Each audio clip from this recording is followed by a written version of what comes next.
द्वारका उपनगरी की सफाई और सौंदर्य अब केवल फाइलों और वादों तक सीमित नहीं रहेगा। मधु विहार आरडब्ल्यूए के अध्यक्ष और federation of south and waste district के चेयरमैन रणबीर सोलंकी ने साफ कर दिया है, अब हर गली हर मोहल्ला साफ होगा और जो जिम्मेदार हैं वो जवाबदेह भी बनेंगे। मधु विहार में आयोजित विशेष बैठक में उन्होंने न सिर्फ सफाई व्यवस्था की खामियों को उजागर किया बल्कि समाधान का रोडमैप भी जनता के सामने रखा। रणबीर सोलंकी ने कहा, हम कागजों पर स्वच्छता नहीं चाहते, हम जमीन पर साफ सुथरी द्वारका चाहते हैं और इसके लिए अब केवल सुझाव नहीं, सक्रिय भागीदारी और ठोस कार्ययोजना की जरूरत है। हम एक संयुक्त पंचायत बुला रहे हैं जहां नेता, अधिकारी और जनता आमने सामने बैठेंगे, सवाल पूछेंगे और समाधान तय करेंगे। इस प्रस्तावित पंचायत में मटियाला विधानसभा के विधायक संदीप सहरावत, द्वारका वार्ड ए के निगम पार्षद रामनिवास गहलोत, नजफगढ़ जोन की चेयरपर्सन सविता पवन शर्मा, सांसद कंवलजीत सहरावत सहित जल बोर्ड, नगर निगम और बाढ़ नियंत्रण विभाग के वरिष्ठ अधिकारियों को बुलाया जाएगा। रणबीर सोलंकी ने तल्ख लहजे में कहा, जब जनता टैक्स देती है तो उसे गंदगी नहीं, गरिमा मिलनी चाहिए। अब आरडब्ल्यूए सिर्फ चुपचाप ज्ञापन देने वाली संस्था नहीं रहेगी, हम हर दरवाजे पर सफाई की गारंटी दिलवाएंगे। बैठक में आरडब्ल्यूए मधु विहार के अलावा आदर्श अपार्टमेंट पॉकेट 16 की आरडब्ल्यूए के प्रतिनिधि भी मौजूद रहे। बैठक ने ये स्पष्ट कर दिया कि द्वारका की सड़कों से लेकर सिस्टम तक अब कोई कोना अनदेखा नहीं रहेगा। यह महज एक बैठक नहीं थी, ये द्वारका की स्वच्छता क्रांति की शुरुआत के लिए कदम है। जी प्रधान जी, इसलिए मीटिंग आरडब्ल्यू आज हमारी जो मधु विहार की 7 ब्लॉकों की आरडब्ल्यूए और आदर्श अपार्टमेंट सेक्टर 3 पॉकेट 16 की आरडब्ल्यू की एक मीटिंग हुई है। इसके अंदर ये निर्णय लिया गया जो पालम ड्रेन के नाम से अगर जो जाना जाता है सेक्टर 3 पॉकेट 16 के सामने, इस पाए दिन जो जनता कूड़ा डालती है वो गलत है। एक तो इसके बारे में बात हुई है। एक फ्लड विभाग को अगर पहले भी हमने अनुरोध कर रखा है, इसका हम आज निर्णय लिया गया, दोनों तरफ गेट लगाएंगे जो रात को 10 बजे बंद हो जाए और सुबह 5 बजे खुलेगा। तीसरा, अगर जल बोर्ड के अधिकारी जो इनके अंदर सिवरों का पानी जा रहा है, जो कि इसके अंदर ओनली बरसात का पानी आना चाहिए, यहाँ बच्चे बीमार हैं, माताएं बुजुर्ग हमारे बीमार हैं, एसी 3 महीने नहीं चलते हैं। अब 50,000 का एसी आता है, 3 महीने नहीं चलता है और बच्चे बीमार हो रहे हैं। सरकारी स्कूल में यहीं से बच्चे जाते हैं। रणबीर प्रधान जी, बार बार समस्या आपने दिखाई नाले की, बीच में कुछ समाधान भी हुए, फिर समस्या वही कूड़ा फिर वही ये देखो, जनता की ये बहुत भारी गलती है। जनता प्रशासन का तो नंबर 1-2 चीज है। आज जो आरडब्ल्यू ने दोनों आरडब्ल्यू ने मिलकर निर्णय लिया, क्षेत्र के पार्षद को, क्षेत्र के विधायक को और हमारे दिल्ली नगर निगम के जो चेयरमैन श्रीमती सविता पवन शर्मा जी है उनको, और क्षेत्र की जैसे कमलजीत सहरावत सांसद है, हम चारों को आमंत्रित करेंगे। आरडब्ल्यू के माध्यम से इनके साथ फ्लड विभाग भी आएगा, दिल्ली नगर निगम के अधिकारी भी आएंगे और जल बोर्ड के अधिकारी भी आएंगे।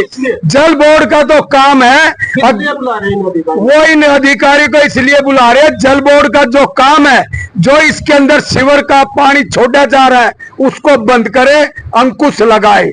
फ्लड विभाग का काम है यहाँ का सौंदर्यकरण बनाना और गेट लगाना, और जो लाइट 2 साल से पोल खड़े कर रखे हुए टेढ़े मेढ़े उनकी जांच कराकर जो उनमें कमी है उनको ठीक कराए और लाइट चालू कराए।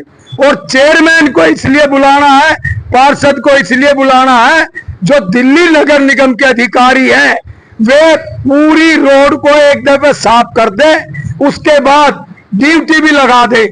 अगर कुछ दिन के लिए जब तक हमारा गेट नहीं लगता, रात को हम भी कोशिश करेंगे आरडब्ल्यू की तरफ से, अगर यहाँ कूड़ा जनता ना डाले और कोई कूड़ा डालता पाया गया उसमें जुर्माना भी लगे और उसको सजा भी मिले। कैसी समस्या यहाँ पे? समस्या तो जी बहुत पुरानी है यहाँ पे, तो अभी ज्यादा ही कुछ ऐसी हो रही है कि सब लोग यहाँ पे कूड़ा डालते हैं और एमसीडी वाले सफाई जरूर करते हैं, फिर भी आज सफाई कर रहे हैं, कल से फिर डालना शुरू हो जाता है। एक तो ये नाला बहुत चौड़ा है, हम चाहते हैं कि नाला या तो बंद ही हो जाए, नहीं तो इसको नैरो करके ब्यूटिफिकेशन कर दिया जाए। इसका गेट तो दोनों साइड लगने ही लगने हैं। जी सर, आप क्या करते हैं? तो नहीं, नाले का तो हम जो है चाहते ही रख रखाव जो है, नाले के साथ साथ हमारी कॉलोनी में जो दिल्ली जल बोर्ड की वजह से जो समस्या पैदा हुई है मधु विहार की तरफ से सीवर का पानी हमारी कॉलोनी में लगातार आ रहा है पिछले 4-5 साल से। जो है ये समस्या तब से जनरेट हुई है जब से कि जो है मधु विहार में सीवर लाइन डाली गई थी जो आपको गवर्नमेंट द्वारा। लेकिन उसके बाद लगातार हमारी पूरी कॉलोनी में जो सीवर लाइन का पानी आ रहा है और उसका कोई हल अभी तक दिल्ली जल बोर्ड ने नहीं निकाला है। हम चाहते कंप्लेंट आप लोगों ने? हाँ, हमने इसकी कंप्लेंट जो है उस टाइम के जो मुख्यमंत्री थे, क्या नाम, ये आप पार्टी के जो है केजरीवाल जी, उनको भी शिकायत लिखी थी। उन्होंने डिप्टी सीएम को लिखी थी। डिप्टी सीएम ने चीफ एग्जीक्यूटिव इंजीनियर दिल्ली जल बोर्ड को रेफर किया था, लेकिन उसके ऊपर कोई एक्शन नहीं हुआ था। हम चाहते हैं उस समस्या का हल किया जाए और हमारी कॉलोनी को जो है ना गंदे पानी से निजात दिलाई जाए और ये नाला भी जो है इसका भी जो है सुधार किया जाए इसके अंदर। नाला है, ये आने जाने का एक रास्ता है, इसके ऊपर सड़क बनी है। उसके बाद सब लोग हमारी कॉलोनी के मधु विहार के भी निकलते हैं, इधर वाले भी निकलते हैं। तो ये अक्सर जो है कूड़े से भरा रहता है। रात के अंधेरे में लोग आते हैं अपनी गाड़ी में कूड़ा डाल जाते हैं, आसपास के डालते हैं या जो कूड़े वाले डालते हैं, जिनको किसी का उठाने का मलबा उठाने वाले हैं, जिनको कोई काम देता होगा वहां से कूड़ा लाए। अंकुश, हम लोग परमानेंट तो यहाँ बैठ नहीं सकते। ये सरकार का काम है, अगर कूड़ा कहीं गिरा हुआ है सरकार उठाए। सरकार नहीं उठाती तो यहाँ पे अरेंजमेंट करे, गेट लगाने के लिए हम लोग ही हेल्प करें ताकि इससे यहाँ कूड़ा ना हो। कई बार तो लाशें पड़ी पाई जाती हैं। जो लोगों का कूड़ा होता है उठाने वाले वहां से कॉलोनियों से, या इसके जिम्मेदार तो हम लोग भी हैं और सरकार भी है। हम लोग ये इसलिए है कि हमारे बीच में से लोग डलवाते हैं। हम लोग तो पैसे देते हैं घर से कूड़ा उठाने के लिए। कूड़े वाले को कहते हैं कहीं और साफ फेंक के आ, तो जहाँ रास्ता देखता वहीं फेंक जाता है। उसमें सोलंकी मार्केट के प्रधान बोल रहा हूँ। हम लोग इसके लिए काफी दिन से यहाँ पे आवाज उठाई गई है कूड़े के लिए, और लोग इतना क्या कहा जाए उसको, जो कि मतलब जागरूकता नाम को कोई चीज नहीं है। जो कई बार तो कूड़े की आप बात, हाँ, कई बार हम लोग पहले भी आए हैं, तो कई बार पीछे भी कंप्लेंट के लोग नहीं, मार्केट के कोई नहीं फेंकते। मार्केट के तो हमारी झाड़ू लगती है। ये कॉलोनी के कुछ लोग हैं, कुछ ऐसे कूड़ा उठाने वाले, हमारे मार्केट से कोई कूड़ा नहीं जाता है। इसमें तो जैसे कॉलोनी के लोग भी है और डिपार्टमेंट भी है। कुछ क्यों नहीं बना? ये तो जैसे यहाँ सिक्योरिटी रखा जाए, गेट लगाया जाए, तब जाकर रुकेगा। सिक्योरिटी तो रखेगा डिपार्टमेंट, हम लोग तो रख नहीं सकते।